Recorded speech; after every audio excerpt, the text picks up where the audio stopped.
शुरू करें। अब देखिए, कल हम लोग जिस देश को कवर किए थे वो यमन था।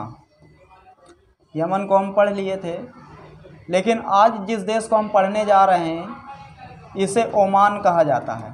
ये और ओमान भी एक अरब देश है, खाड़ी देश है। और इसके अगर हम पड़ोसी देशों की बात करें तो यमन, सऊदी अरब और यूएई। ये अब इस देश को हम पढ़ेंगे तो जिस तरह मैं आपको बताया था कि सऊदी अरब, यमन, यहाँ पर आपको सबसे ज़्यादा क्या मिलेगा? मरुस्थल मिलेगा कि नहीं मिलेगा? और मरुस्थल में कौन सा मरुस्थल? तो अरब का मरुस्थल। तो वैसे ही यमन, ये ओमान में भी आपको अरब का मरुस्थल देखने के लिए मिलेगा, ये निश्चित है। अब देखिए, ओमान की जो राजधानी है ये मस्कट है। क्या है? इसकी राजधानी मस्कट। जिस तरह आपको बताया गया था कि जो यमन है इसकी राजधानी क्या बताई गई थी? साना। और सऊदी अरब की राजधानी क्या बताई गई थी? रियाद। अब देखिए, तो इसकी राजधानी मस्कट है और मस्कट इस देश का सबसे बड़ा शहर भी है। लेकिन मैं एक चीज़ आपको और बता दूं, सऊदी अरब, यूएई, कतर, बहरीन, कुवैत जैसा ओमान विकसित नहीं है। बताया जाता है कि यमन और ओमान ये बेहद ही गरीब देश हैं और यहाँ पर गृह युद्ध बहुत ज़्यादा हुए और आज भी कहीं न कहीं जो वहाँ के क्षेत्रीय आतंकवादी संगठन हैं उनसे ओमान और यमन दोनों परेशान रहते हैं। अब देखिए, यमन और ओमान दोनों को हम अगर कहें तो ये भाई और बहन कहलाते हैं, क्योंकि ये यमन हो गया और ये ओमान हो गया। तो ओमान की अगर और एक बात हम आपको बता दें कि ओमान और हमारे देश के जो रिश्ते हैं बेहद ही मधुर हैं।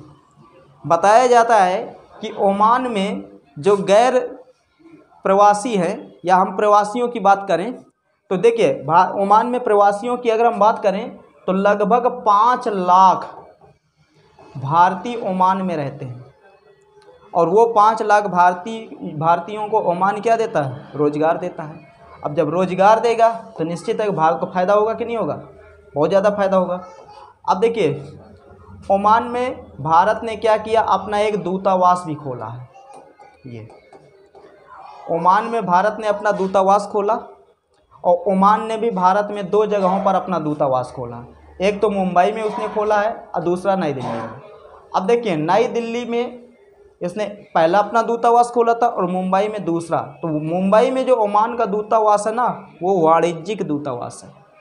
और सुनिए, ओमान का एक बहुत ही प्रसिद्ध बंदरगाह है, बंदरगाह, जिसे कहते हैं दुमुख। ठीक है, जिसे क्या कहा जाता है? दुमक। अब देखिए, दुमक बंदरगाह ओमान का बहुत प्रसिद्ध बंदरगाह है जो अरब सागर के तट पर स्थित है। अब भारत ने क्या किया? इस बंदरगाह को ले रहा है। जिस तरह हमने यहाँ पर ईरान का एक बंदरगाह है ना, जिसे कहते हैं चाबहार, तो चाबहार को तो हमने ले लिया, लेकिन पाकिस्तान के ग्वादर को चाइना ने ले लिया। तो भारत ने क्या किया? ओमान के दुमुक को अब भारत ले रहा है। अगर ये ओमान का दुमुक बंदरगाह हमें मिल गया तो यहाँ पर देखिए, यहाँ पर क्या होगा कि यहाँ पर हम अपना नौसेना रख देंगे। यहाँ पर हम अपनी नौसेना रखेंगे कि नहीं रखेंगे? और जब नौसेना हम अपनी रखेंगे यहाँ पर, तो यहाँ पर क्या समुद्री लुटेरे हैं, इधर सोमालिया के और इधर यमन के। तो इन समुद्री लुटेरों से हमारी नौसेना क्या करेगी? जहाज़ों की सुरक्षा करेगी। करेगी कि नहीं करेगी? निश्चित है करेगी। ठीक है, तो ये बात चल रही है। अगर ये बंदरगाह भारत को मिल गया ना दुमुख, तो याद रखना बहुत हमारे लिए इतना ज़्यादा फ़ायदा होगा जिसका कोई जवाब नहीं। चाबहार तो मिल ही गया है, लेकिन ग्वादर हाथ से चला गया। और आपको मैं एक चीज़ और बता दूं, ग्वादर पहले किसका था? ओमान का था। लेकिन उसके पहले किसका था? भारत का था, क्योंकि हमारे ज़मीन में है कि नहीं है।